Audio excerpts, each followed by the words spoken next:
अगर कोई स्टूडेंट दूसरी किसी वैकेंसी में जैसे पटवारी ग्राम सेवक के लिए प्रिपेयर कर रहा है तो उसको तो वैसे ही इसका पढ़ना ही पड़ेगा, सारा कुछ कॉमन है। अध्यापक की तैयारी करने वाले बच्चों को भी इस ओर एक बार देखना चाहिए ताकि एक ऑप्शन जिंदा रहता है। क्योंकि कई लोग कहते हैं कि ऑप्शन नहीं रखने चाहिए जीवन में, बट मैं मानता हूं कि ऑप्शन होना चाहिए, क्योंकि अगर मान लो वहां नहीं हो तो कहीं तो आपका जॉब का बैठा है, नहीं तो अदरवाइज हम कई बार रह जाते हैं, बिल्कुल ही रह जाते हैं।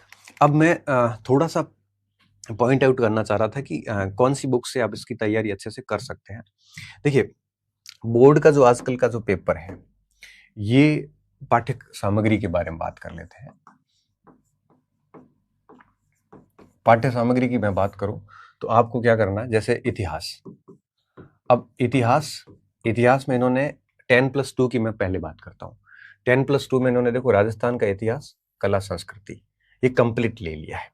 भारत का इतिहास नहीं है, तो 10+2 में जो राजस्थान का इतिहास और कला संस्कृति है, इसको आपको क्या करना है, 6 to 10 जो RBSC की पुस्तकें हैं, जो अभी वर्तमान में राजस्थान अध्ययन चल रहा है, इसको आप लाइन टू लाइन पढ़िए।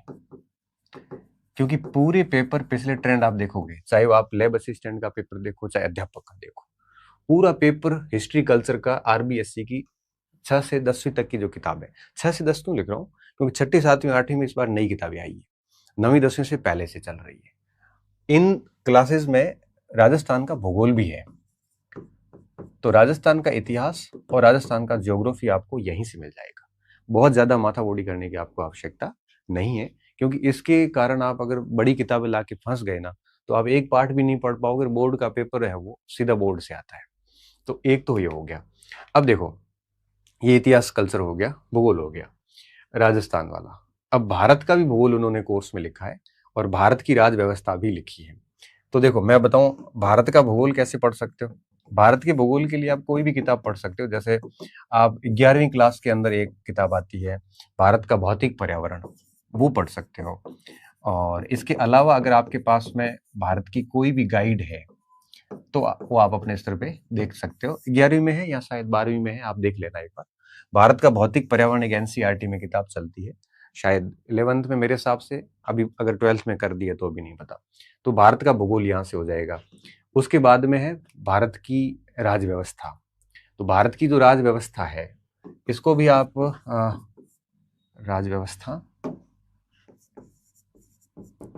व्यवस्था के लिए आपने जो भी कोई किताब पढ़ी है, चाहे वो राहुल चौधरी की पढ़ी हो, चाहे वो आपने कोई नाथ वगैरह की, जिसकी भी पढ़ी हो, कोई भी किताब लेके आप इसको देख सकते हो।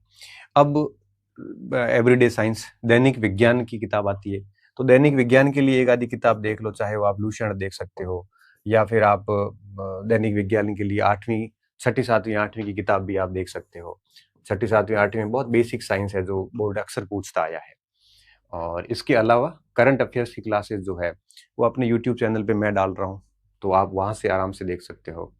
और हिंदी इंग्लिश के लिए हिंदी, और इसकी हिंदी की तो आपको पता है कि 9वीं से 10वीं जो किताब आती है आपके व्याकरण भाष्य आती है, राजस्थान बोर्ड की किताब आती है, वो देख लो।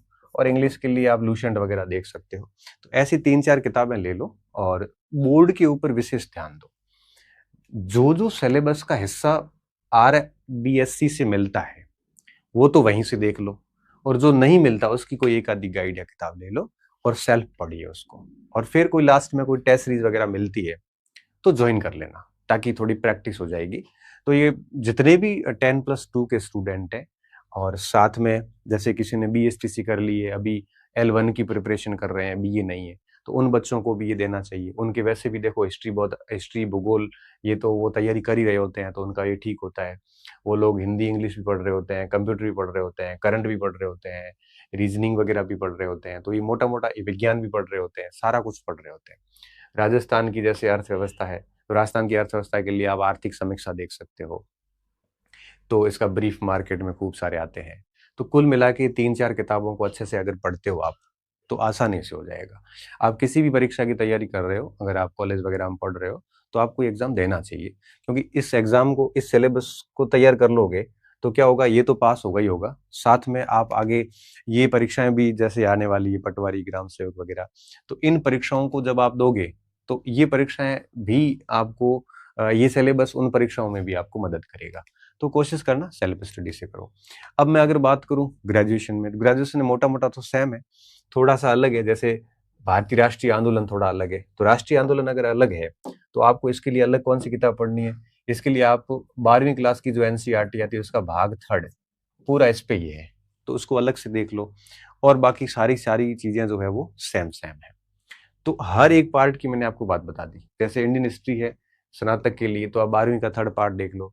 राजस्थान इतिहास, संस्कृति, भूगोल, पॉलिटी, इसके लिए 6ठी से लेकर 10वीं तक की किताबें बढ़िया